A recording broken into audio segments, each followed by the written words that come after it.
Janet, the founder of Geocraft Enterprises. Geocraft Enterprises is a craft center where we specialize in production of handbags, shoes, beaded jewelries, and costumes. Adire textile production. My journey into Adire production could be traced back to my days in the university as a 300 level student of Benue State University in Makurdi. At 300 level in 2005, April 5th, I had this incident of just waking up one day and finding out and I had problem with my auditory part. And this incident changed everything about my purpose in life, the ideology, and what I was pursuing. While in school, I was a student of economics with a vision of working in the financial sector, working in the bank or something. But when this whole problem started, everything has to change. I had to defer my studies to go back home, since it was my year and it was something that would affect me learning. Reading was my first craft into the art and craft industry. I started doing it as a business. And after my graduation, I needed a job. And in getting this job, I have to consider my condition. So I had to go into the art section. So I had to go to meet Chief Mrs. Nike Okundaye, the founder of Nike Art Gallery, who is my mentor today, who has really positioned me in the art and craft industry, which I am today, and everything I have been doing. She's been my greatest inspiration in the business. And so far, most of what I do, like the costumes she wears, the beaded jewelry, the beaded costumes she wears, are things I never learned. In meeting Chief Mrs. Nike in 2010, where she okay, since I'm into beading, she would like me to go into costumes making. I needed to learn this thing, and she had to call somebody in Ife who makes those royal crown and costumes. When she called this man that she wanted to teach me how to make the crowns, the dresses made with beads. They were like, they can't teach it to somebody else, they can't teach a stranger. And at this point, she encouraged me to she believe I can do it, that I should just do something. So I was given the first job of the crown, which is the first crown I built. She's wearing. So my first crown was made without a teacher. I had to teach myself, take myself through the process. So I made my first cap, which she is wearing today. We still have it in the gallery up till now, and that was how I started building crowns for kings. I've made crowns for several kings, the kings of those, there are some king in Lagos, and most chiefs, when they have chieftaincy, bring the job to the gallery, I have to be the one to pick them up. Then most of the clothes, the bead costumes, Mama Nike, let me call her Mama Nike, that's the name that she's popularly called.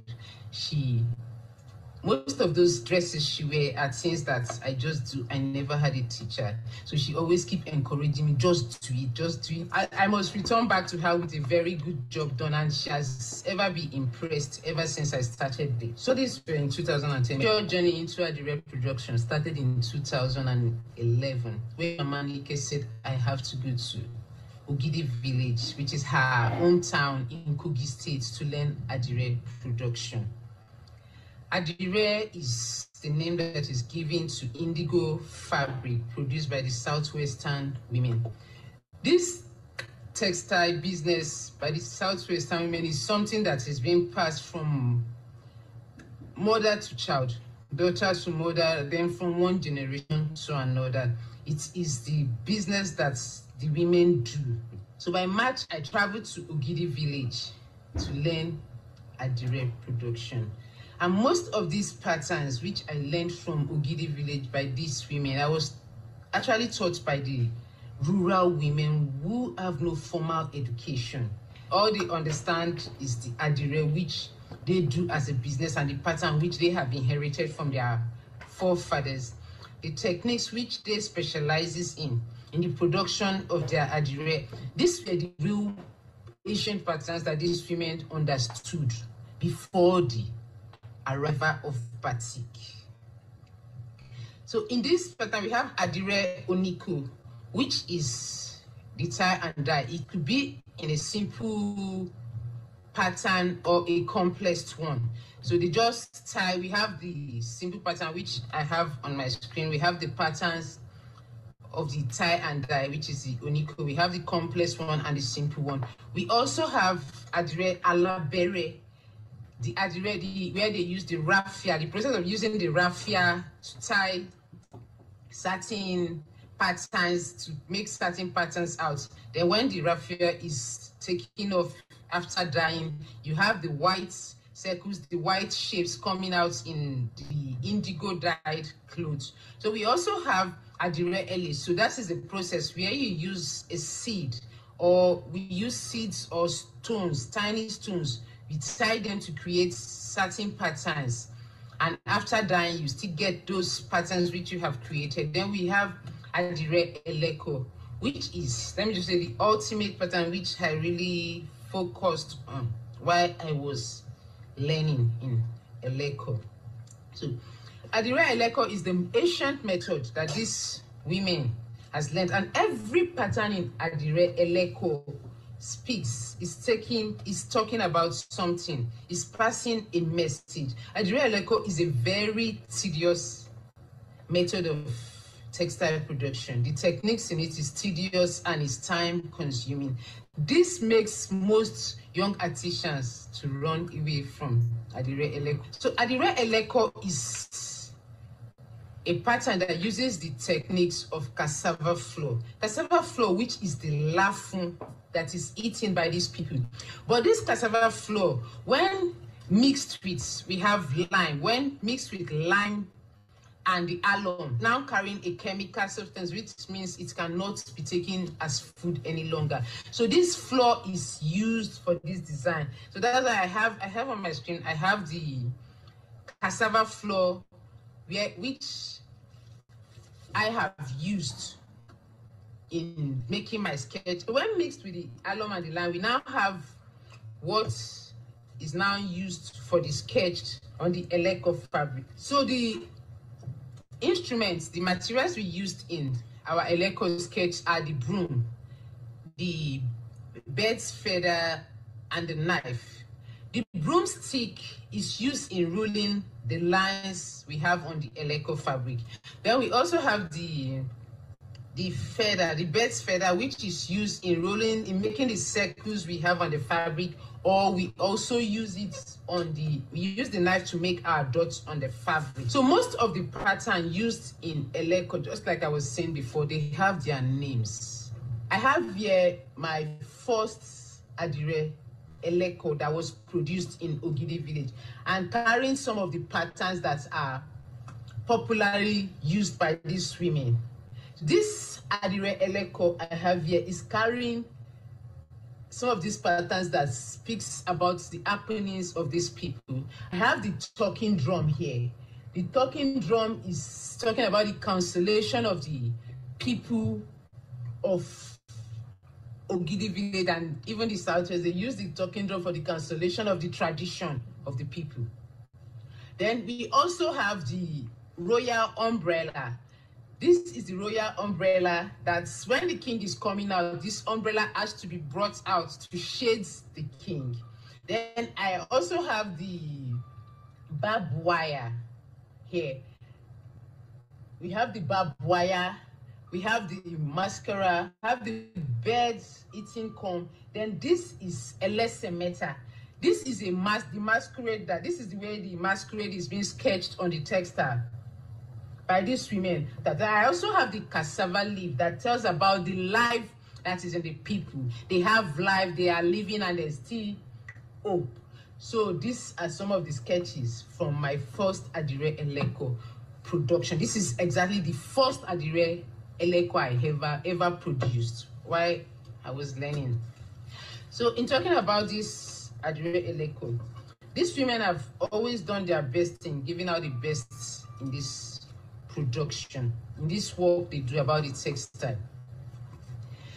So right now they face some challenges in the market of the Adire because of the introduction of batik into it. So since batik has been introduced into the production, where I have, you can still transfer the sketch from batik, from Adire Eleko into batik.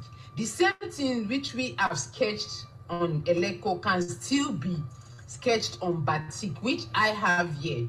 I have batik here and I have Adire Eleko. These same sketches can still be on the batik, which uses the wax to sketch. Why Eleko, like I was saying, uses the cassava flour for its sketching. So the cassava flour and the wax. So we can see the difference. There's a difference between these two sketches. If you check at the Eleko, looking so cool. Let me just use this word. It's not the flashy kind of fabric.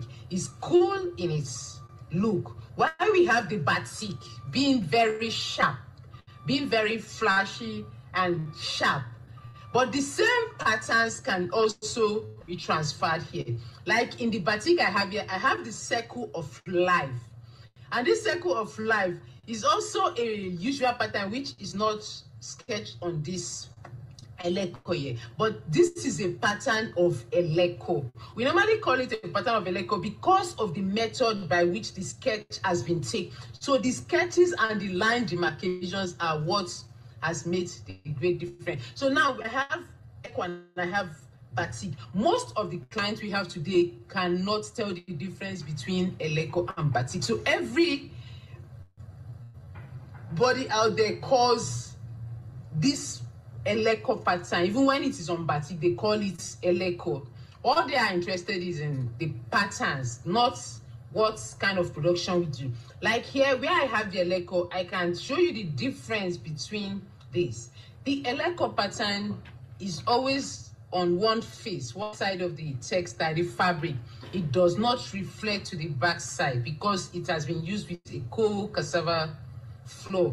It does not show you on the back side. Like this is Eleko. This is the front face of the Eleko. And I have the back side giving me a completely plain background with nothing reflecting on it. That is what makes it Eleko. Right here, I have batik.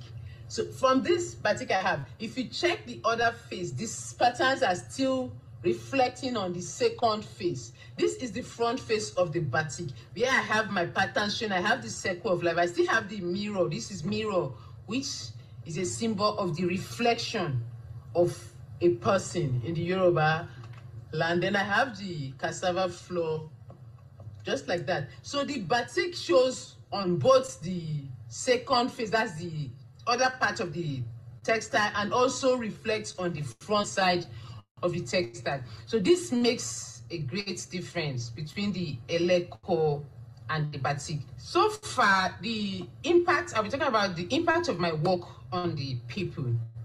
After learning Eleko, I had to add the textile to my business in production of what I do. I have to make handbags in Adire. I have to make footwears in Adire. I have to make jewelries and other things with Adire. So I do that just to keep the markets going. So that sometimes even when they are not buying, somebody doesn't want to wear Adire as a textile, you can also have it as a jewelry. You can also have it as your bag. You can have it as the footwear. So I do all of that. So in talking about my work impacting others, I have to become a teacher because of all of this put together. I need to pass the knowledge to others. So that was why I had to set up Geocraft Center where people come to learn. We have a craft workshop for learning. I have women working with me. They have to learn. Even when you come that you want to just learn a particular skill, you have the chance to learn everything because my class is always open to everybody. After learning from the Ogidi women, I have to become a teacher to the Ogidi women. Where these women still desire to do other things with this fabric, as apart from it being a wearable fabric, they have to go into other production of it. I have to teach them. I had a workshop with them in 2001 to teach them on how to make make some things like the accessories, fashion accessories they use, how to get their book covered with fabrics, how to make the foot mats and other things with this fabric. Let's keep Eleco in the industry. Let's keep Eleco in the textile industry. Let's patronize these women.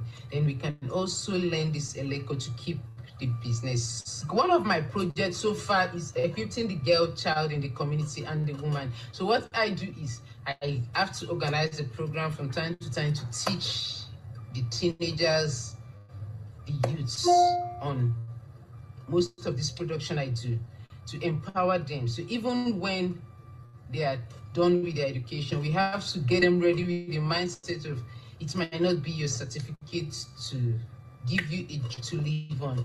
It might be the work in your hand. So we have to equip them, we have to empower them, give them the ideology of making use of what is in their hands, helping them to discover who they are and the best that can come out of them. So that's why I have to go into teaching the younger ones, the girls, then the women, but they all have the opportunity of learning everything. So in this project of reaching out to the community, I have only started with the girl child in the school, mostly those in the secondary school, but I'm coming up with the rural women empowerment, equipping them. So just from my own side and what I can contribute to these people around me, I start with my community. We need to train more people to keep Adire alive, to keep Adire going, so that this culture, this rural women treasure, will not be wiped out. So far in the business, some of the problems which I have been facing in the production of the textile, especially in this urban area, is getting a work site for the production, especially where we use this most rented apartments for our work. When we are producing, the landlord like, no, you can't put the dye here, you can't do this. So we always have problems, especially in the urban area, of where to carry out our production. Then areas to get these materials that we need, the dye and the other things, we really don't have places. Like right here in the city of Lagos where I am, I can only talk of 2 places where I can really get it, and we almost have just one supplier of this dye which we use, and some of this textile we really don't have. Thank you.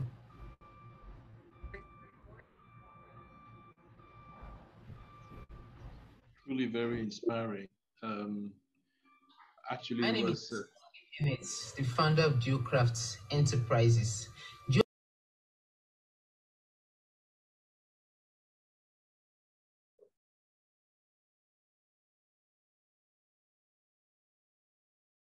Okay.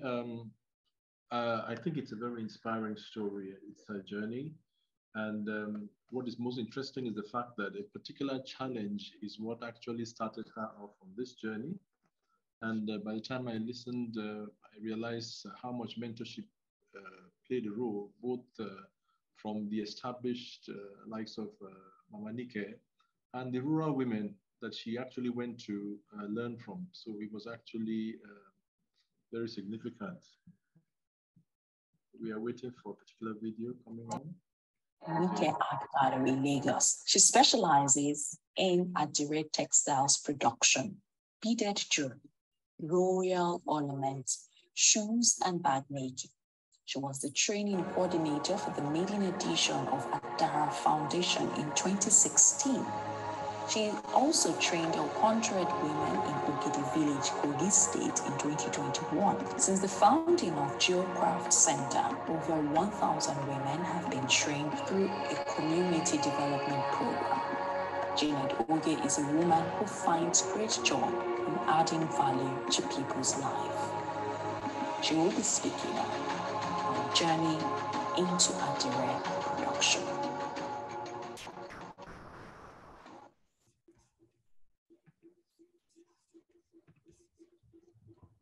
Beautiful. Like I said earlier, it's so interesting to see that the challenge was what actually triggered her on her journey into this.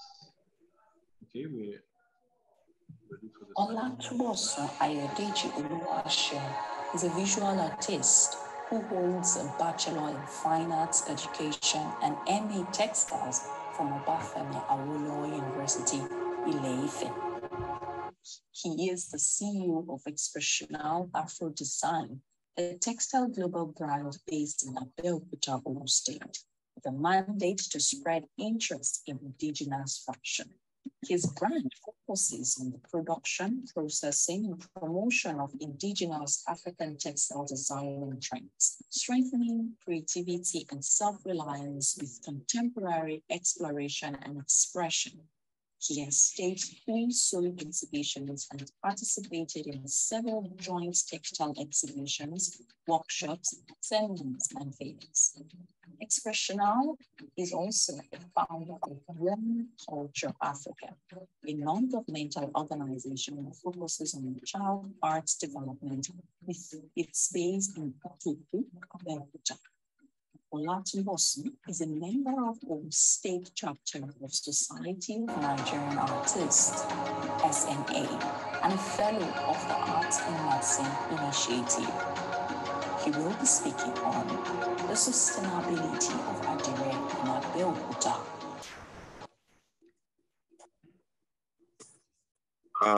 Good afternoon, everybody. Good evening. Hello, please, can you hear me? We can hear you. Yes, we can hear you, but you okay. have to wait for us to play all the bios, please. Okay. Just 2 more minutes. Thank you. Okay, thank you. Omolara Ojoa, founder and creative director at Milaseto Dye Arts by Ep, is a chartered accountant.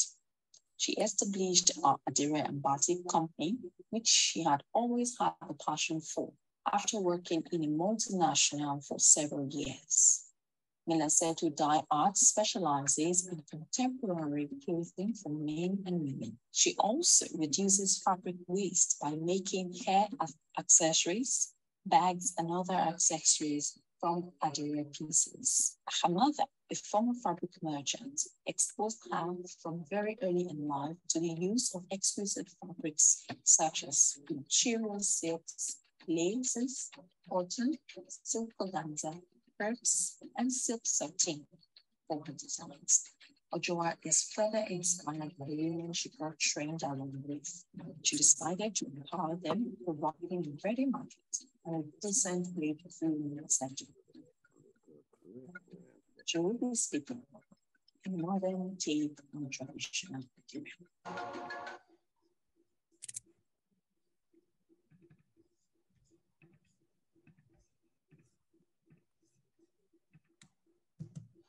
Zainab Bello has been teaching textiles and industrial design at Ahmadu Bello University, Zaria since 2018. Her research focuses on various indigenous textile designs, which are translated into contemporary clothing. She also teaches industrial weaving, surface design on fabrics, and fabric embellishment.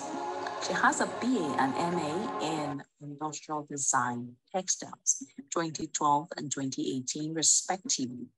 Zainab had attended conferences and published in both international and national journals.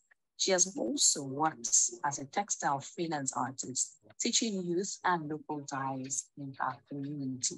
She will be speaking on Adire as entrepreneurship among the Yoruba people of Southwest Nigeria.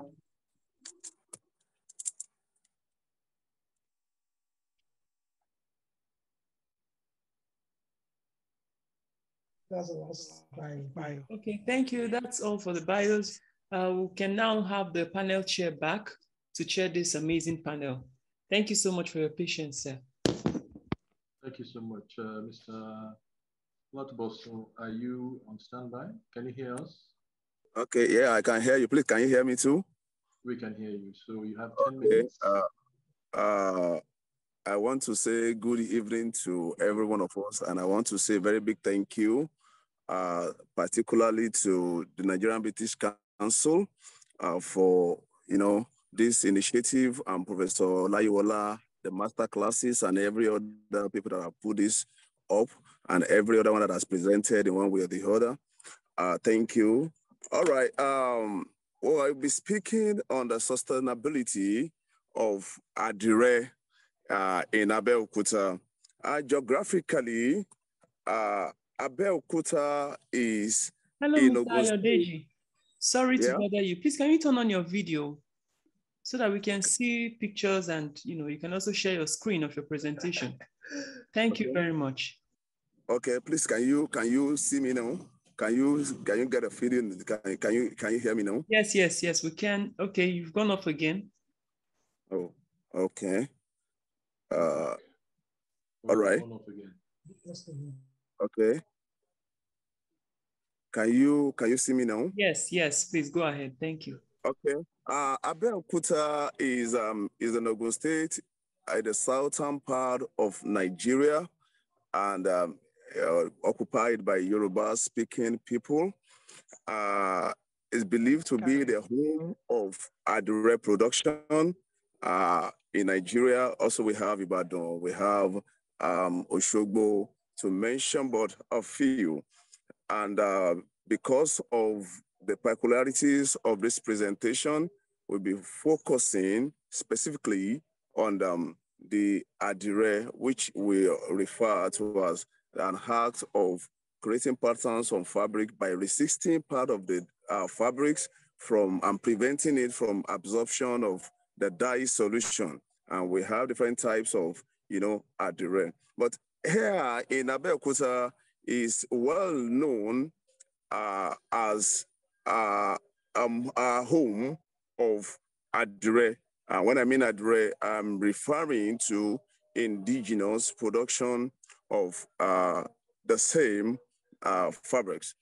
However, there are different types of Adire in Abeokuta. When we talk about Adire, indigenous one, we have Adire Liso. We have had a lot of that in previous presentations, so I will not do so much on that. We have Eleko, we have Alabere, and in recent times, because of development and creativity, innovation, we have so much of the classification that brings together. We have the printed, we have the polished of Adire. However, we'll be bringing all of them together and to see how it can be sustained. Over the years, over the century, Adire in Abeokuta is passed down from generation to generation.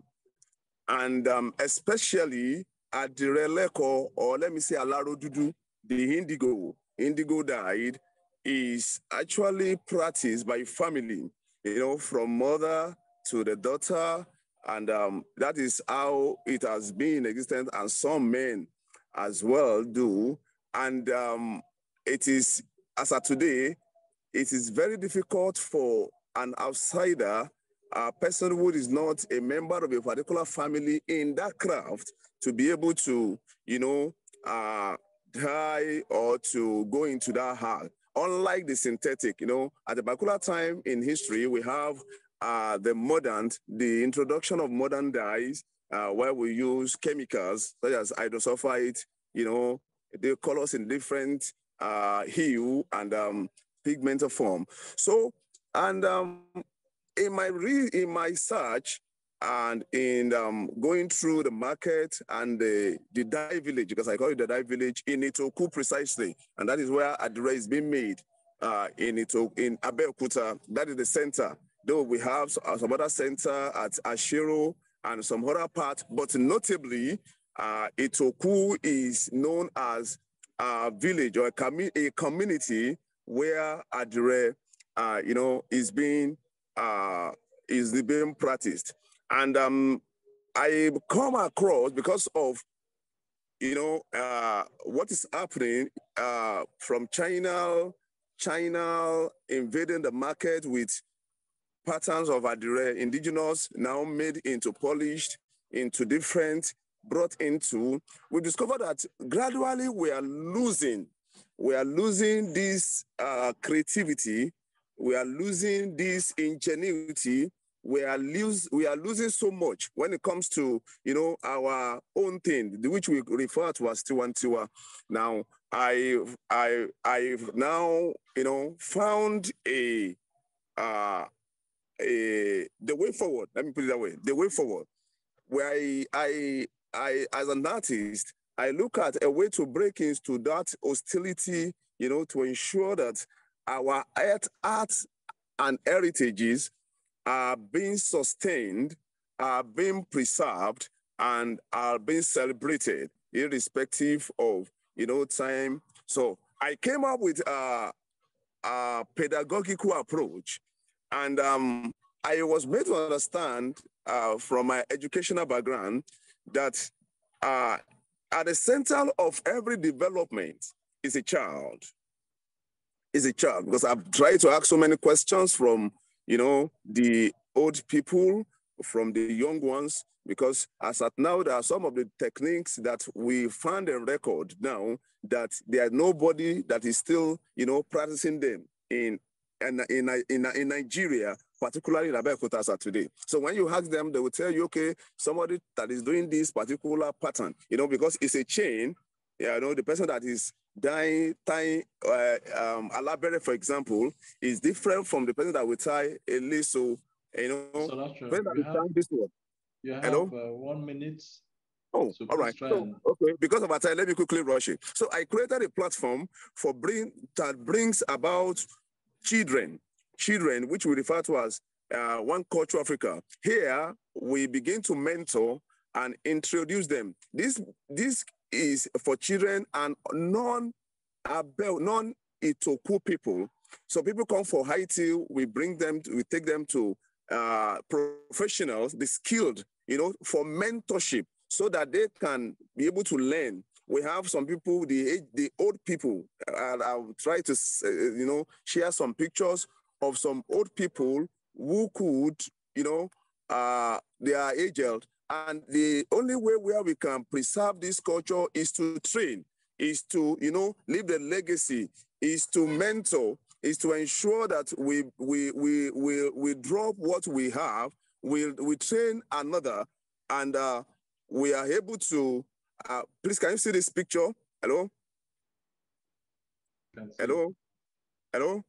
Yes, we can see. Okay, this is the picture of some children, because we do meet every week. This is to train and to retrain.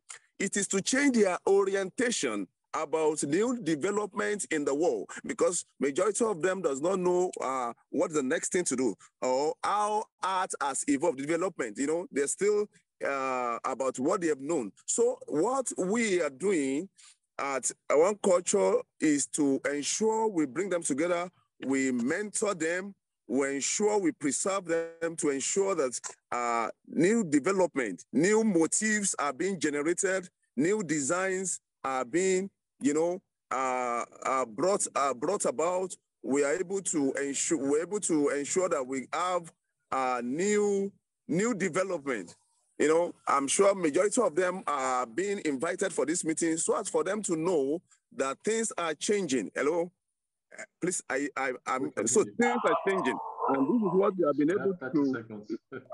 Okay, this is what we have been able to do, and we are still working on to ensure that we leave a legacy and we preserve our culture, and at the same time, you know, we're able to do that which is needful. Thank you. I was sharing some pictures as other things unfold. It's a beautiful presentation. Thank you so much, Mr. Deji. Very inspiring. And the way you closed it about the children is really touching, because at the end of the day, that's the way to pass it from one generation to another. It was interesting to, while we are, you know, musing through this, if there are any questions, can we please have them come up? If you have any questions in the meantime, so that we don't waste time. Thank you for these pictures. So this is very, very, very touching, and to see all these children being taught. Like you said, when you were speaking, you spoke about the fact that many of these small-scale producers actually pass it from one generation to another, and that is how they keep their trade secret, so to say. We have to keep doing that over and over again. Thank you. Yes. So if we have any questions, if you don't have any questions, Just to mention that there's someone in the house, Karen Delgado, who's clad in one of Ayodeji's outfits. So she's been very proudly showing this. wow, that's Thank you, Karen. beautiful. Thank you. Thank you. That's beautiful. That's beautiful. Nicely worn, Karen. Nice. Looks very nice on you. Thank you.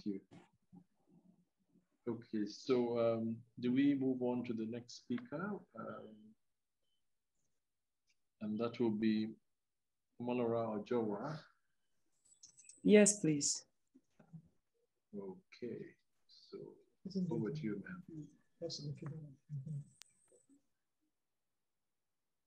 Hey everyone, I am Omolara Ojowa, the founder and creative director of Milaseto Dye Art by Ebon. Milaseto Dye Art by Ebon is an Adire and batik inspired ready-to-wear clothing brand. The topic of my presentation today is a modern take on the traditional Adire. Now, the reason why I picked this was because it succinctly captures the essence of Milaseto. Now, let me tell you how the topic came about.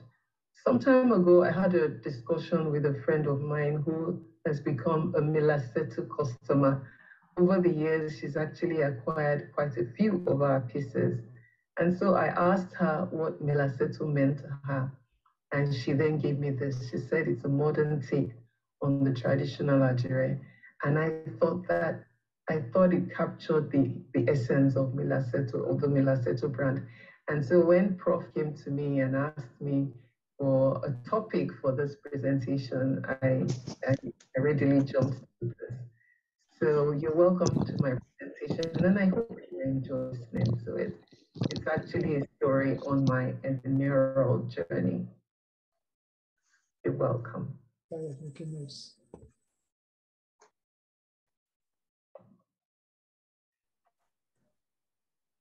So, my entrepreneurial journey into Adire. Over the years, I've always loved Adire. I have always loved it. It's something that's been a part of my household for so many years. I remember my grandmother, who used to be called an Iyalaro, and Iyalaro interprets to mean a woman who dies. And I know that over the years I've come to love this fabric, even though I know I don't have a lot of recollections about her and what she did then, but it's just something I have always loved. So even when I work, I used to make my suits out of Adire, and quite a few people used to commend, used to pay very good compliments about them. So when I then retired 22 years after working in a multinational, and I didn't have anything to do, I was trying to figure out what steps to take. Then there were two instances that actually brought it to the fore for me when I went out and people stopped me twice to ask if I was a designer, and I was like, no, I'm not a designer, far from it, you know. But then, because at that time I really wanted to get involved in something, it then gave me food for thought, and I thought, well, maybe I could go into Adire really. But what I knew was that I didn't just want to buy and sell. I wanted to learn the process. I wanted to understand. I wanted to take a blank fabric and see how it gets turned into a beautiful work of art. So when I then shared this with my big sister, she then said, okay, so if you're going to do this, you're going to have to talk to the foremost, most well-known textile designer that we have in Lagos, in Nigeria today, actually. And so we then visited Mama Nike. She also owns the biggest art gallery in West Africa. So we went to her, and this photograph was actually taken on that day when we sat together and I told her my plans. And she then offered, if she asked if I could go to her school in Oshogo for some 3 weeks plus, just to learn the process. And I knew I couldn't really go that far because the Oshogo it's like how many hours, probably some 3-4 hours away. And I knew I couldn't be away for that long. So I told her I couldn't go, but then she then had another option of a school here in Lagos. But she said she didn't think that I was the right person or the right candidate for the school. It's actually an NGO run by a lady to help women in need, to learn a skill. So she then gave me their contacts. I got in touch with them. I got interviewed, but then I was told that I wasn't really the right person that they set the program up for. But because of how desperate and how much I really wanted it, they reluctantly agreed to take me on. And so I was there for 10 weeks, learning the Adire, which is like the tie and dye, and the batik process, which is the use of wax to create the resist. And after the graduation, I then the women I worked with, I then decided to bring them together so we could collaborate together. I knew what they needed was a ready market for their work and maybe some finance. And so we then got into an arrangement where they could come and work with me, and I would pay for the fabrics and would be able to work together. So what happened was I was able to create a ready market for their work, and they were able to earn a steady income. And I saw the change in my women after that because they were then able to take on more responsibilities in the house, things they ordinarily could not do. And I get glowing reports of, oh, they've been able to get this, they've been able to do this, and they're more confident, they're happier, their children are happier because they're actually earning some income. And so we then were making the fabrics, we started selling them. But then we then got to a point where people were asking us, well, if I buy this fabric, what do you want me to make out of it? I don't know what I'm going to make out of it. I don't have any ideas. You're going to have to help me out. I can't buy it because I don't know what I can make out of it. And that was the market that we were able to fill in 2018. I then decided that we would then have to go further by actually designing the outfits for this beautiful fabrics we were creating.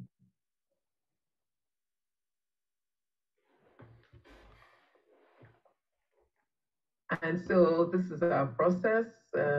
We source the fabric. Now with the awareness of Adire, people are now asking for so much more. It's not just the cottons we used to work with before. Now we've had to introduce the silks, the chiffons, the crepe, and because I had an upbringing of my mom selling fabrics way back then, I also knew that we could actually play around with quite a few more. So now we're actually diversifying into so many different types of dyeable fabrics. And then the next thing we do is create the pattern, using the either wax or the tie method, and then we then dye, and then we then design the outfit. But from my perspective now, I'm able to change this from a 4 to a 1, because I can start off with a 4 and then go on to a 1, because I'm also selling the ready to wear, I can already tell what the market needs, and we can then work towards that end result. So that actually makes my work a lot easier because yes, we can get the fabrics and then decide on the design of the outfit, or we can get the outfit. We can have an idea, conceptualize the idea, and then go into buy. And that tends to take the format of what we're doing now. We have an idea of what the outfit is, and then we then buy the fabrics. So that's quite an interesting one. And so, yes, like I said, we realized in 2018 that we were fulfilling a need. I think for some Nigerian women who felt that, the high foreign exchange rates was becoming a bit of an issue. So they then were willing to look inwards, willing to look at what we were able to produce. And I know that one thing that they really wanted was to have clothes very well made, very good tailoring and all of that. So I think for us at that time, we were able to fulfill that need. There were so many professional women who came to us for their suits. We even had a jacket named after Boss Lady jacket, just because there were these professional women who needed these outfits and who were able to wear it for any of their power meetings. So we did that very well in 2018, and I think we've done that since then. So just to show you, give you an idea of what our modern take is, you can see here the man in the tuxedo, and the tuxedo is made out of our batik fabric. We have here our bomber jackets and hoodies. So we cater to the men as well as the women. Our dresses, our blouses, our skirt suits, everything, our accessories as well. So we actually do try to fulfill the market need. And here again, you can see us actually taking on the golf wear for these golfers. They wanted something ethnic, they wanted something local, and we were able to make them the golf wear, their trousers and their caps, which I'm sure they loved very well. And here another lady who made her Adire fabric into a beautiful dinnerware, and she very happily shared this picture with us. So this picture was taken somewhere outside the country, and she was quite impressed with what her dressmaker was able to make for her. And down there we have an organic farmer who was very confident, to attend her presentations in, Amila Settleware.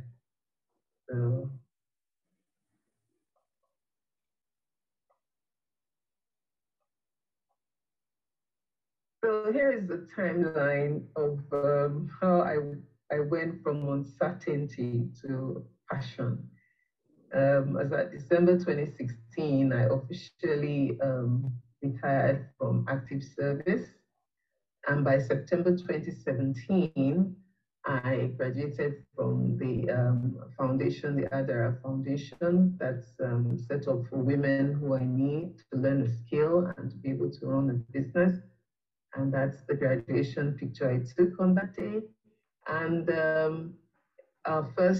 we participated in our first fashion fair, or was it the garden fair, in November 2018. And in 2019, July 2019, we started stocking with a concessionaire in Nikui. And I think that gave us the confidence to be able to continue.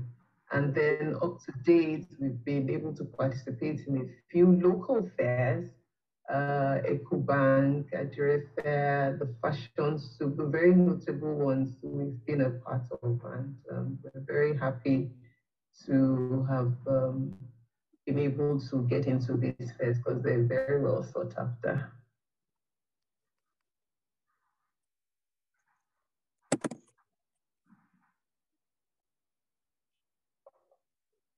Okay, so what are our challenges? I think I'll start off from where I ended up on the former slide. Yes, we've done quite a lot of local fairs. We've also been to Abuja for pop-ups and things. But we would also like to explore outside our borders. We'd like to explore the West African market, the African market, the whole African continent, actually, Europe, America. So yes, we're actually looking forward to, and from the reviews we get from some of our outfits that have actually ended up outside the country, we've had very good reviews. And even when people do wear them outside the country, we've had very good, very, very good compliments from people, people seeing it and looking and wondering, oh, what is this? And oh, it's very beautiful. So yes, we would love to explore new markets. There's an astronomical increase in the cost of our raw materials today. It's really, really skyrocketing that some of us are actually getting quite worried. Our fabrics, the scarcity of fabrics, post-COVID, we've not been able to get as many fabrics, and the ones we get, they're not consistent. So that's, I've actually had to source for some of my fabrics outside the country. And with a very high foreign exchange, it's not cheap at all. And also, we have this issue now of the machine printed Adire. It's actually not handmade. It's imported into the country, but people selling them as Adire, even though they're not really handmade Adire. So that's actually taking some market share. It's actually flooded the market recently. So, so those are the challenges that we're having. I think we'll just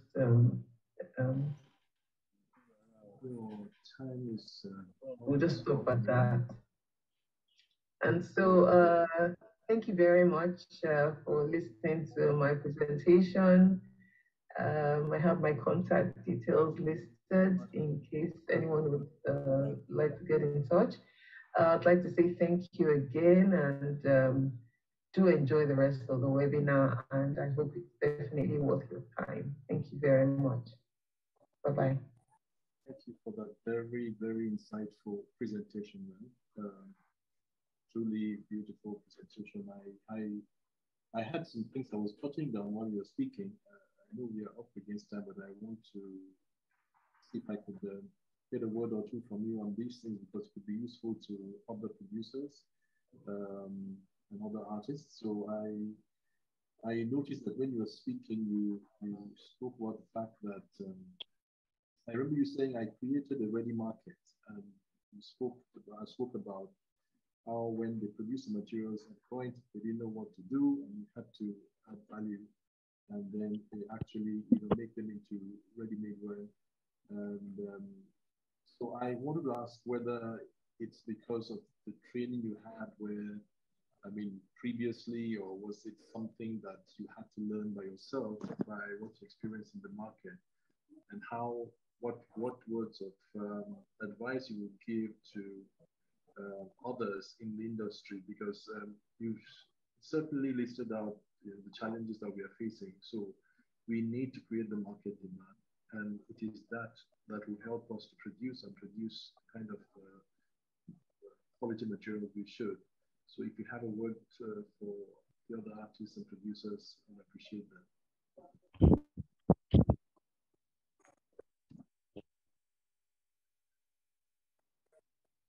Hello, good evening. Can you repeat what you said? I'm so sorry, I didn't quite catch your question. Okay. I think I caught the end of it saying, do I have a word for those coming in? Okay, so let me just go over that quickly. I said that, you spoke about markets and how you created a demand for the fabrics that were produced by actually making these wares. And you also spoke about how you go out to actually project what you do to the public, and basically to create a market. So I just wanted to just go back to that point, because there's many of us, I mean, in the industry that are facing the same challenges you're facing. And at the end of the day, if you don't create a demand, it's going to affect production, and it's going to affect the quality of production. It's going to affect a lot of things, that the income that comes keeps a lot of people, sustains a lot of people. So what would you advise as regarding creating markets? Personally, I would say that you have to be able to create what people want. You have to be able to create what they need.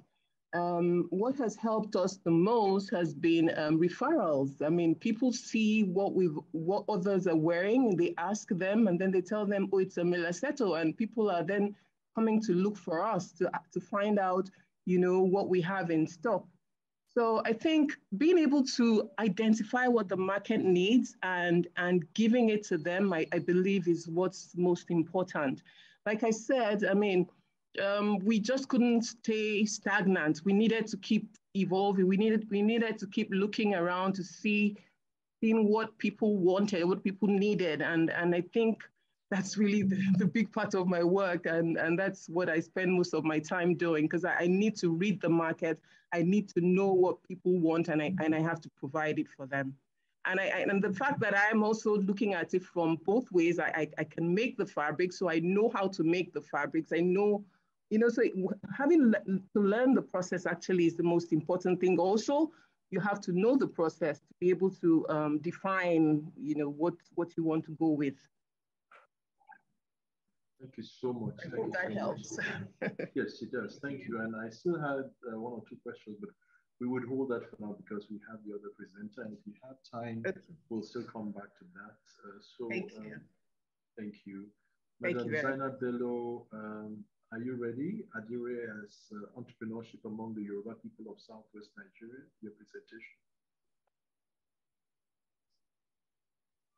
Good day, everyone. Thank you for having me. My name is Zainab Bello. I'm here to present my paper titled Adire Fabric Production, Entrepreneurship Craft of the Yoruba Southwestern Nigeria. Adire Textile is a resist-dyed clothes produced and worn by the Yoruba people of Southwestern Nigeria in East Africa. Adire fabric design is an object of culture, which is an entrepreneurship craft of the people of Southwestern Nigeria. The craft is predominantly engaged by women, with skillful handling of various areas being division of labor. Adire textile production, like other entrepreneurship, is a dynamic process of creating incremental wealth by individuals through the use of resources at hand. Adire textile have gradually evolved with the growing availability of chemical dye from Europe, which has brought about revolution in color and techniques of Adire. This paper is focused on Adire textile as a cultural heritage and entrepreneurship skill to the people of Southwestern Nigeria, and subsequently the transformation of traditional crafts into an innovative enterprise. Adire may be referred to by a variety of names. These designs are frequently highly abstracted and simplified. The designs may have symbolic and metaphoric meaning. Wolf 2001 once observed that an inventory of motifs in the individual aperture of Adire will run into 100. The identified Adire symbols include representing plants, animal, everyday objects, cosmic or celestial bodies. These serve as the criteria for classifying Adire motif and symbol. This table identifies and categorizes Adire cultural symbol into 4. We have the floral motif, the fauna motif, the object motif, and the abstract motif. Example of the floral motif is the cassava leaf. For the fauna, we have the bat. For the objects, we have trays of lice. And for the abstract motif, we have nose. We also have chieftaincy tree, small bats, comb, and then arewa nut in an abstracted form. We have so many motifs in Adire. Adire symbols have different meaning and function in addition to different form. These design motifs have endured since they haven't changed much through the years. Adire textile production method and process in southwestern Nigeria. Adire Eleko is one of the production methods of Adire. Adire Eleko is a resist dye method of coating fabric with cassava paste before dyeing, while Adire Oniko is a process involving tying around hundreds of corn kernel and pebbles to produce small white circle on blue background. Adire Alabare involves stitching raffia into fabric in a pattern before dyeing. Plate 3 shows Adire Alabare clothes with thread being removed. With the introduction of color palettes of imported synthetic dye, Adire was expanded using wax resist method, also known as batik. Adire Arts Traditional Center in southwestern Nigeria include Lagos, Osogbo, which is known for indigo dyeing, Ibadan, Ede, Ondo, Abeokuta, and some notable and large Yoruba cities. Entrepreneurship in Adire. One of the major factors affecting entrepreneurship development in Nigeria is access to capital. Majority of small-scale entrepreneurs lack sufficient funds to operate and expand their business. Unless with government intervention, facilitating credits from financial institutions is difficult, and Adire trade, unless formalized, may not be properly situated to attract loans from financial institutions. While politics intrude policy and programs, industries like Adire making cannot be raised from its cottage orientation to a full-fledged industrial system. Another challenging aspect is getting adequate manpower and the government's inability to regulate prices of raw material. Recommendation: government policies and programs must be free of party politics in order for Adire to advance. Government should also encourage those working in Adire sector by offering credit so that they can increase their capacity by utilizing modern equipment. University curriculum should also cover subjects of Adire making to give interested students a chance to learn Adire skill, the Adire skill they need. Additionally, having enough useful and long-lasting infrastructure will boost the economy and business operation of the batik and tie-dye sectors. Thank you for listening.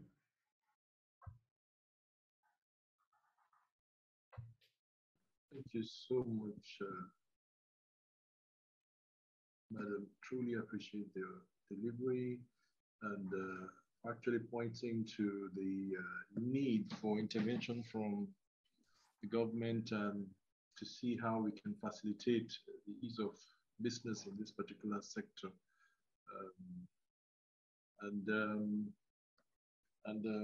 I also want to, I was particularly fascinated by the motives that you spoke about.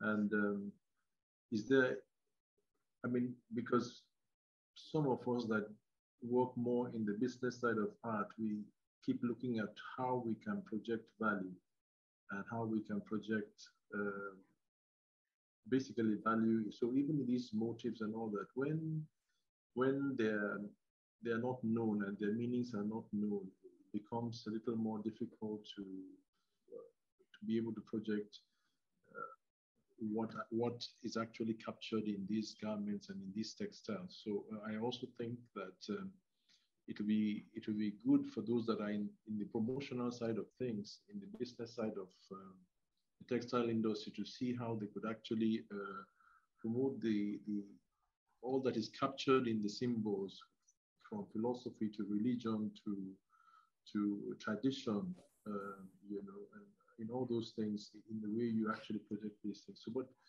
before we don't have too much time, but we want to be able to take the question from Professor Evan Clark. I have it on my, Ma, would you be able to, would you want to ask the question, or should I read what you posted on the chats? I'm on right now. Can you hear me? Yes, we can hear you, ma'am. Okay. Mine is more in form of comments and contributions rather than questions. I've been very fascinated listening to the presentation from yesterday to today. And I think it's important to look back and go back to the beginning of the use of what we call local materials, the ashok and craft and all these ones that you have been discussing so far. I remember in my youth that it was totally unheard of for an educated girl or woman to come out in the public wearing local material. It just wasn't done. And there was a pioneer designer called Sade Thomas, who went into the business of local material and the design of this material into dresses and suits and whatnot, and how she was derided. Some of us patronized her while we came on holidays from England. And I remember going to a cocktail party in Mainland Hotel. And as I got done, I wore her green ashok. And she said, Evan, are you sure you want me to do this design for you? I said, yes, please do. I think it's lovely. Green ashok, short and a top to a cocktail party with a lovely embroidery on the top of the of my jacket.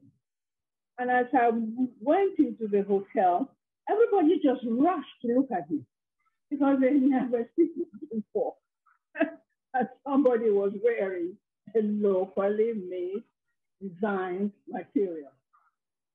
And as I even went to the cocktail was being held with the women wearing. Can you hear me? Can I be heard? We can hear you, ma'am. Madam Chair, please, can you mute your... Thank you. Tell me what you can't hear. I have a loud, so it should not be a problem. Can I be heard again? We can hear you. Continue? Yes, please. Good. And it was just electrifying for most people. So some of my friends who were there said, this is Sade's outfit. We're there tomorrow. We're going to go and order. So, she became popular and more popular. And she was around till about the 70s when others joined her. And then, in a way, she moved out of center stage. Another group that forced this local material you're all talking about, the Adire, batik, ashoke, were the artists who were members of Imbari in Ibadan. We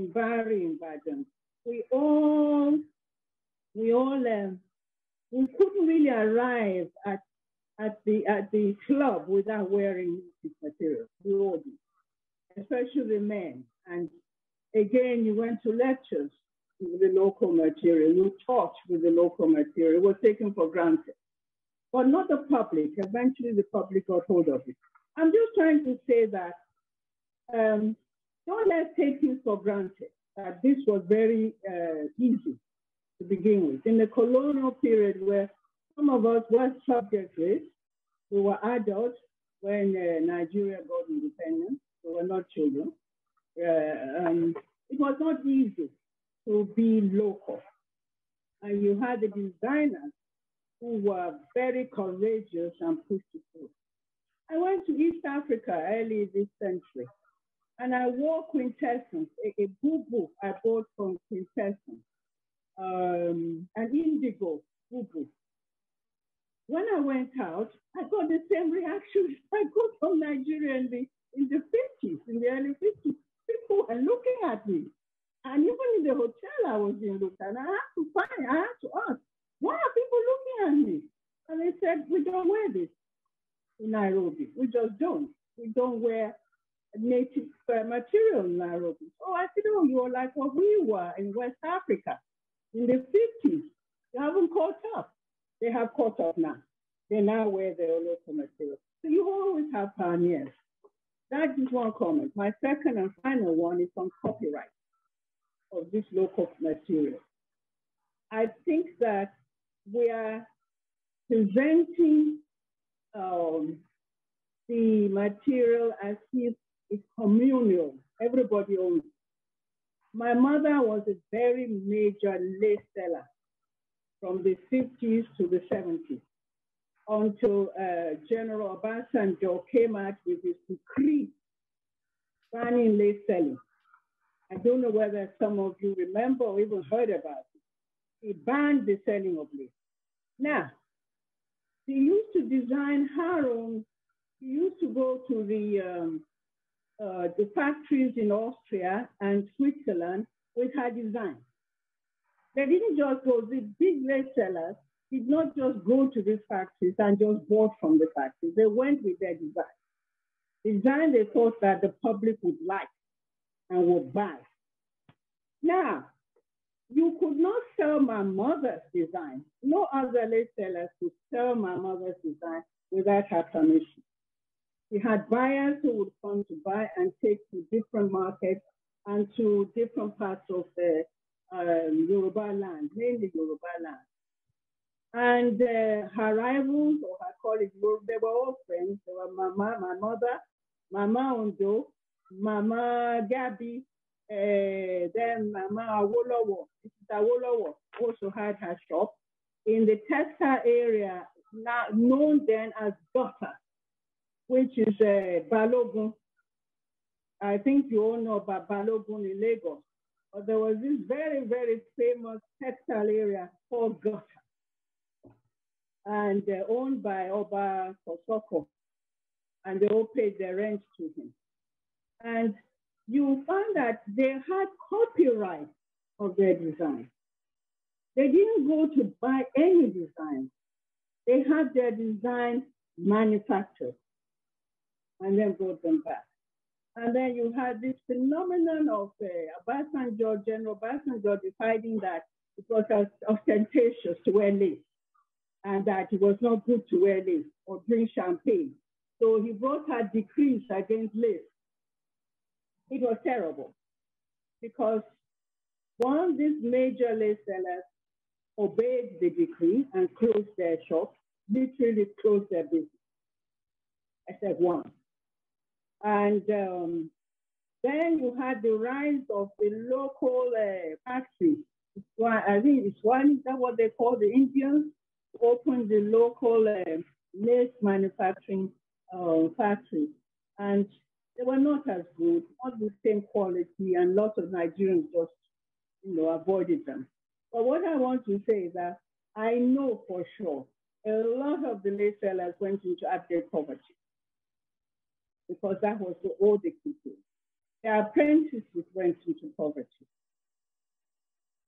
and they had to find something else to do. Only those who were intelligent enough to invest their funds, to invest their profits, managed to survive that terrible decree. And I'm always very amused when I see the general wearing his lace nowadays, which he had banned in his time, So that's my own contribution, please, that let's look at the copyright. The same thing with our showcase.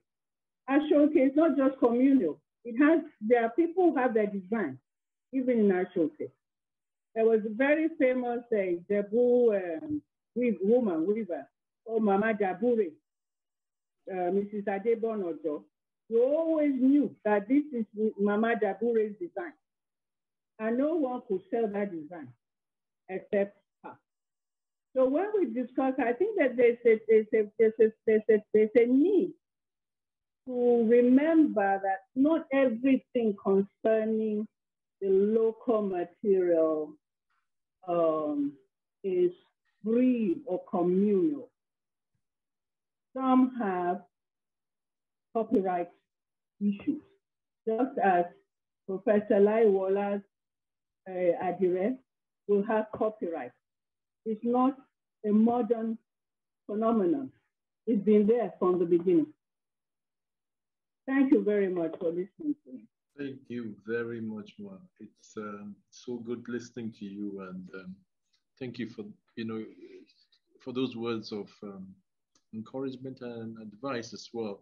In fact, the issue of copyright, it got me thinking while you were speaking about the fact that right now we are digitally protecting designs in NFTs and the like, and then why should these designs not be captured, and protected, so that those that design them would actually be able to, get a better remuneration or reward for what they do. So it's something that we really have to explore. We have a question here, and it's along what the challenges that Madam Ojowa spoke about, and I would want to direct this to her. It's from Carolyn Cooper. It says, where does the machine-made Adire come from? What is the source of those machine-made designs? Is the intellectual property of traditional Adire designers protected? Is there any public education campaign to encourage Nigerians to buy the more expensive local varieties? Madam Joe, are you there? I just want to be, because yes, I am. These were some of the challenges you actually mentioned then. So I will read it again. Where does the machine-made Adire come from? What? I honestly don't know. But of course, we get to hear everyone says, oh, it's from China, but I don't have any means of confirming that. Okay, and what is the source of those machine-made designs? We'll probably on the same question. Is the intellectual, sorry, Claude, yes. Yeah, what I feel is that they buy what has been made here, and then they just replicate it over there. So it's I think it's just the designs that have already been made here that they just take over there, and then they play around with the fabrics, because then they're not using our own kind of fabrics like brocades and cottons and things. They then bring them up, using very lovely fabrics that you don't find a lot of here. So that makes it more attractive, I guess. Well, I think I can respond to that. Most of the fabrics, I mean, if you go to the markets today, where you have the artists producing Adire, they're very hostile to you. If you go to the Ituku market, and you go with the camera, they are very hostile to you, because they believe that people snap their designs and take them outside the country to replicate. I think that there are some designs that are in public domain. It's very difficult to know who actually started a particular pattern. I posted something on my Instagram handle about the Danfo boss. The Danfo boss, and people were suggesting that it was made by somebody, but that is a motif that's been in popular culture.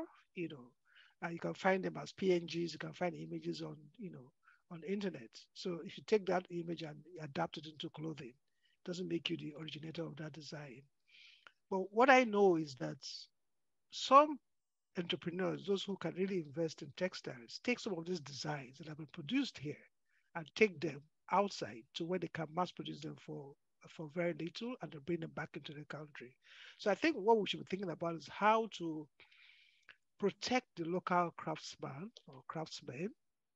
They don't like it. They don't think that they are being things that that they're being cheated. And then the fabrics that they even bring in are not even the highbrow ones. Some of them, yes, are very expensive, but those are for the high-end customers. But you have most of them made into polyester fabrics, and they're very cheap. And because they're very cheap, people turn more to them than the ones that are handmade. Of course, anywhere in the world, those are supposed to be luxury textiles, anything made by hand. But then you find that people turn more to these polyester-based fabrics that shine. They use them for ashwebi and discard them, and they go back again to buy because they're cheap enough. So that is really a problem. We have to think about patents, how to patent these designs. We hear that patents have been taken by other countries for even this same classical designs we've been discussing all through this conference. I don't know how true that is, but that came up during my exhibition that, these patterns have patents and rights taken by another country, which is really very sad if that is the case. So that is it. Thank you so much, man. Thank you. The other part of my question, if I may ask, was about a heretical question. Is it possible for us to make machine-created fabrics within Nigeria to compete? If that is the way in which the market is going. The market is segmented, as you say. Some people will still want the handmade fabrics who can afford it, but if the majority of the people can't afford it and they can afford the mass-produced ones, is there any possibility of mass producing within Nigeria some of these designs to compete with imported ones? May I just speak to that? Actually, it's something we had considered before, and one of the problems we had was that we were not making the cloth here. Most of the cloth that is brought is brought, literally everything is brought in. So if it was actually produced here, it would have been easier. But when most of the cloth is brought from outside, then it becomes a bit more, because we are not able to control the entire value chain. The pricing, because importation costs, the fall of the currency against the dollar, for example, makes it more and more difficult for people to bring them in. It's so interesting that the textile mill of Nigeria, the factory, was actually taken over by sesame processors. They took over the factory and they turned it to a sesame processing factory, and sesame presently brings the largest amount of foreign exchange in the agri sector into the country. So there's a lot to look into in this regard. I don't know whether Prof has anything, Professor Feju, whether you had anything to say to this.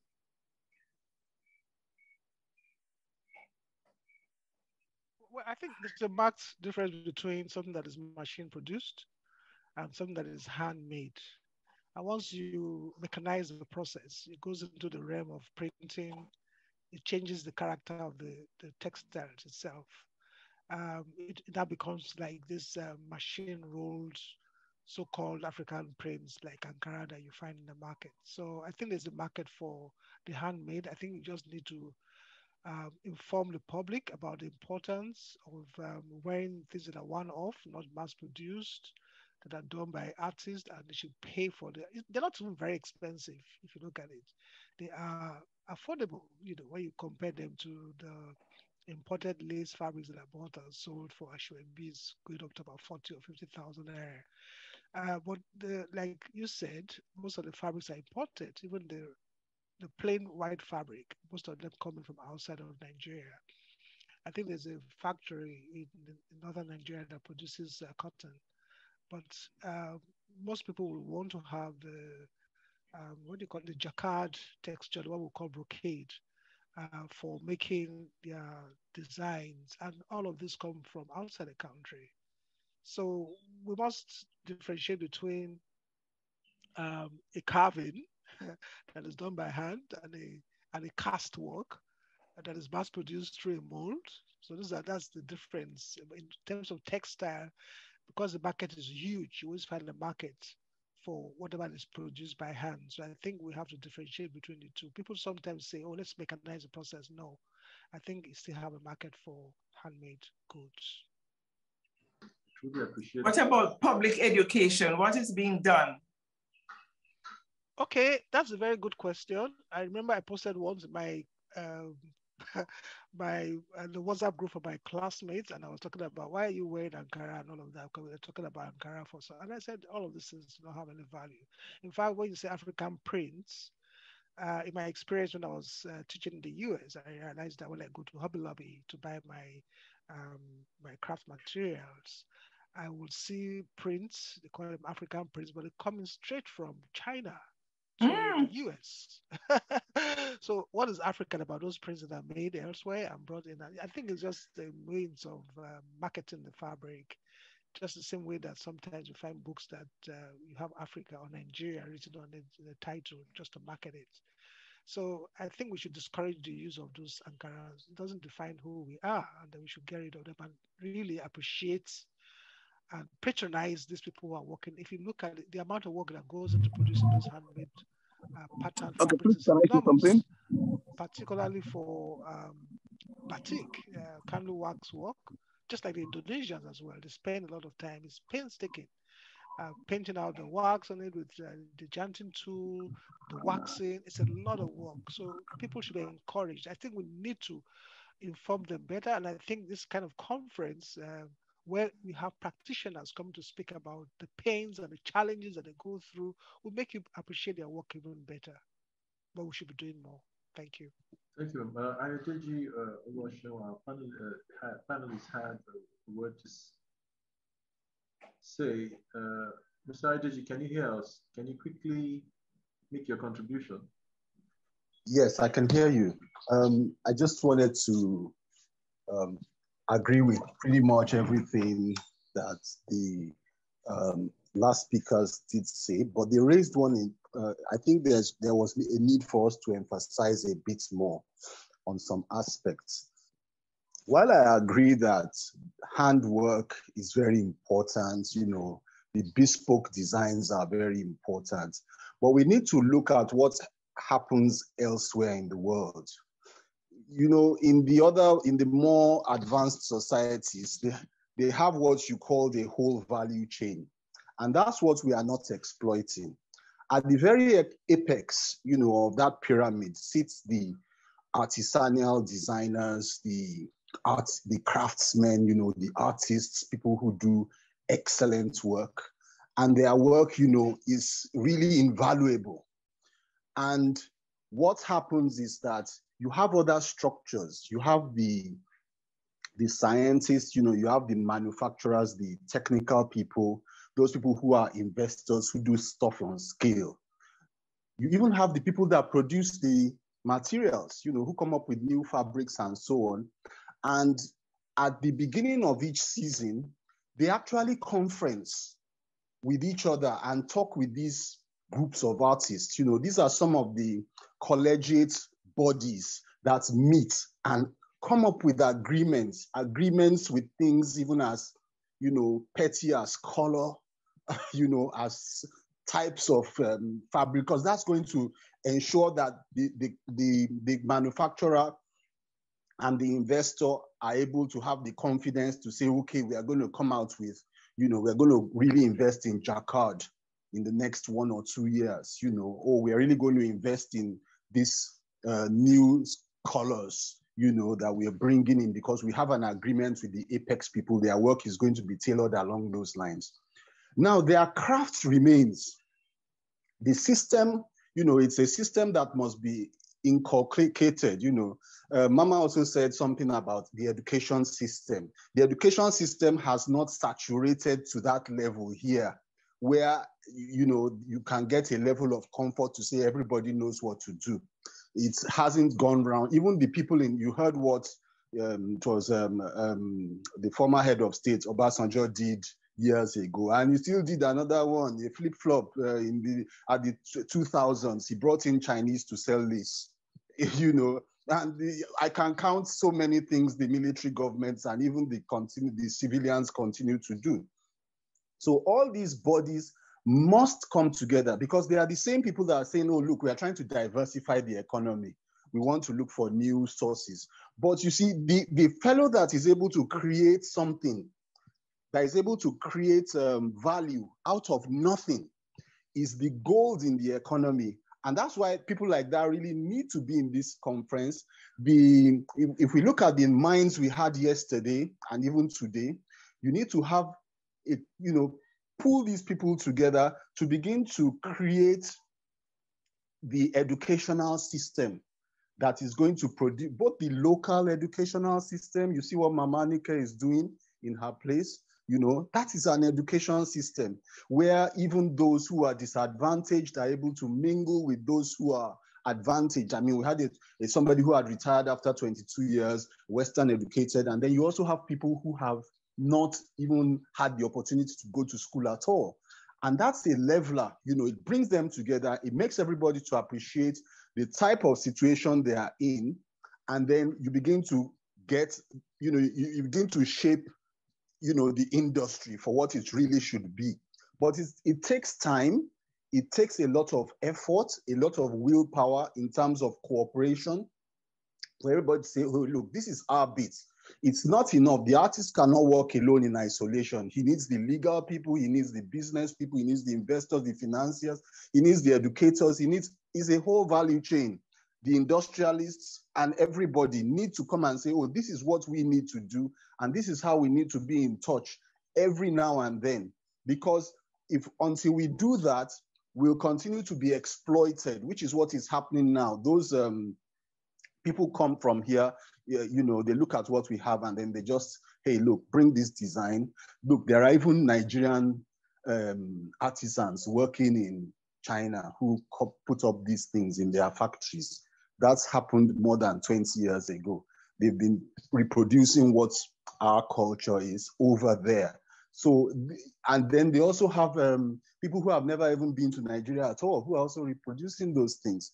And the government too needs to know that those are, our artifacts. They are our cultural heritage, and there is some sort of license. There's a general license that covers the ones that are community and the ones that are communal property and the ones that are individual properties.